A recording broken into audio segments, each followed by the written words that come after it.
Xbox has officially admitted its defeat in the console wars. Their boss Phil Spencer said that while Xbox Series X and S consoles aren't doing too bad, the previous Xbox One generation was a disaster for Microsoft, as that was the generation when people started building up their digital libraries, because after that you're really not going to want to switch platforms and lose all of your games. So unfortunately at that point Microsoft tried to focus on the general entertainment and media side of the Xbox instead of gaming, and well, it just didn't work out. Just like I try to tell people to follow this channel, but it just doesn't work out. And now they're saying there really isn't a great way to try and out-console Sony or Nintendo, so they're just gonna focus on doing their own thing with Game Pass and their cloud streaming platform, Xcloud. Let me know what you think about this, and do you have any ideas on how Xbox could make a comeback? Oh boy, do I have a few things to get off my chest about Xbox, but that will all come in due time. So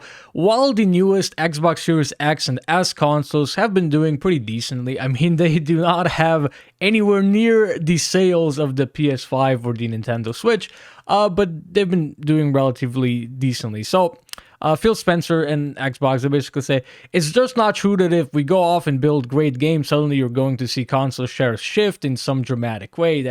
That's absolutely true. It's sort of too late for that at this point. It would help, but yeah, obviously you are not going to be switching because of the next point. So we lost the worst generation to lose with the Xbox One generation, where everybody built their digital library of games, and that is absolutely true.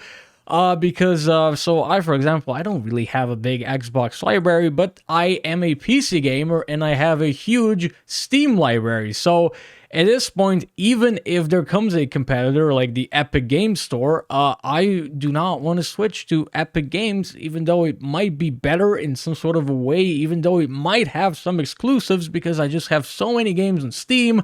I have friends on Steam. There's like some specific features that I use on Steam, like the inventory and stuff like that. So yeah, it's a pretty bad generation for Xbox to lose. So as far as their plan goes now, they're saying we're not in the business of out-consoling Sony or out-consoling Nintendo, which is it's such a weird thing to say. I don't know. It just feels like, yeah, we're not doing great, guys. We're down bad.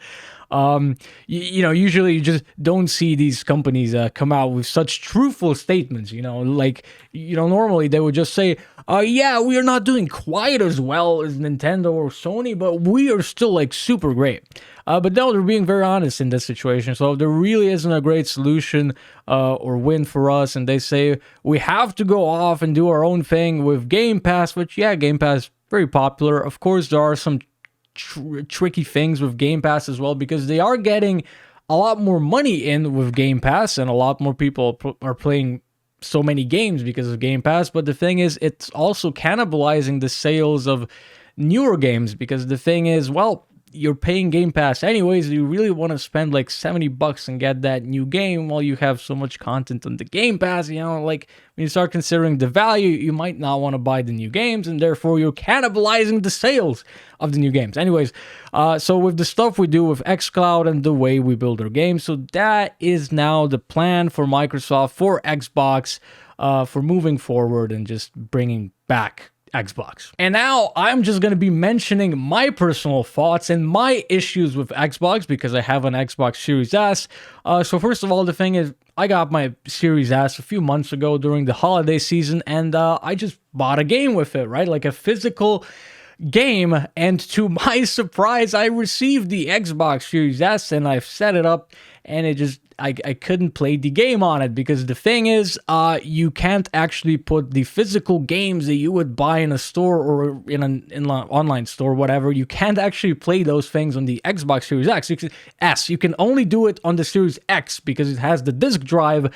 So for the Xbox Series S, you have to buy everything digitally in their digital store, which is just super weird to me as a PC person, because the way that we sort of buy games is like, you go on Steam, you buy it there, okay, it's there digitally, or you go into like a physical store and buy a game, and usually you will get an activation code that you then put onto Steam, and then you still have the same game available to you in the same way. Of course, if you buy like a GTA game, you're gonna get it tied to like your Rockstar account, or if you buy a Ubisoft game, God forbid, you're gonna have it tied to the Uplay. But yeah, that is just something that makes a lot of sense to me. And like why can't you just get a code within like the physical thing, and then you would just activate it in Xbox Series S? Like, come on. Not only that, but there are software issues with Xbox that could be easily fixed, yet they're not. So another thing is, Xbox has been available here where I live in Slovenia. That's in Europe, like right next to Italy, by the way. We've had Xbox here since like forever. You can buy games here, you can buy consoles here. The thing is, Xbox is just not officially supported over here, which is quite strange, and that's something that I found out when I was setting up my Series S, because the thing is, I just wanted to add in my debit card, right, so I could actually buy stuff, and I couldn't because there was no option to choose that I am in the Slovenian region, where I am at. So I contacted support, and even they were like, yeah, so there's that drop down menu, just select Slovenia. And I'm like, it's not there. And they're like, what do you mean it's not there? And I'm like, bro, I'm telling you it's not there. So the thing is, it's not officially supported. So then you have to do the whole thing of like going on Google Maps, finding a random address, and then like registering a random address from like Austria or someplace like that, so you can actually buy games. And it's just such a simple fix. Like, you would just add a row in the database, so you could choose Slovenia as another country, and then you could just mirror like the games and the things that you can buy from like Austria or wherever, the pricing and everything like that. And it's not just Slovenia, it's a lot of other countries. I think it's most of the Balkan countries, and who knows how Asia is in South America. But yeah, it's just such a simple fix, yet they don't do it, and it's like a pretty major part of the experience. And also, what I would recommend for Xbox is to sort of focus on the cheaper side of things, like they have with the Xbox Series S, which is a perfect, wonderful console for me, for example, because the thing is, I don't really use it a lot. I like to have it in my little living room, so when somebody comes over, we have the option of just playing a few games on the console, because the thing is, playing with the controller, having multiple players, that is just so much better on these consoles there than trying to do it on PC, that it just makes a lot of sense. So the thing is, I only use it every few weeks pretty much, and that's it. So I do not need an Xbox Series X or a PlayStation 5. You know, I don't want to spend that much money on those consoles, because then I feel pretty bad, because I'd use them for like a few hours every month, which, you know, I don't know, I just wouldn't be able to justify that personally. So yeah, Xbox is very much behind this. Used to be pretty much just a war between Microsoft and Sony, but Nintendo has come in with the Nintendo Switch, which last year at least has outsold both the PS5 and Xbox. So now they're in third place. Yeah, let me know what you think about Xbox. Do you even care? Do you have any ideas what Microsoft could do? Because I don't know, Game Pass, yeah, sure, that does make a lot of sense, but Xcloud, I don't know, personally, that is just not going to be something that I'm going to be interested in for quite a while, because I'm the sort of a person that even if my monitor has like too high of an input latency, I'm just not going to play games on that. And talking about latency that you get while playing stuff through the cloud, that's just a whole nother level of latency. So I don't know, that's it. And hopefully you have a nice day. At least I wish you to have a nice day, hopefully. Goodbye.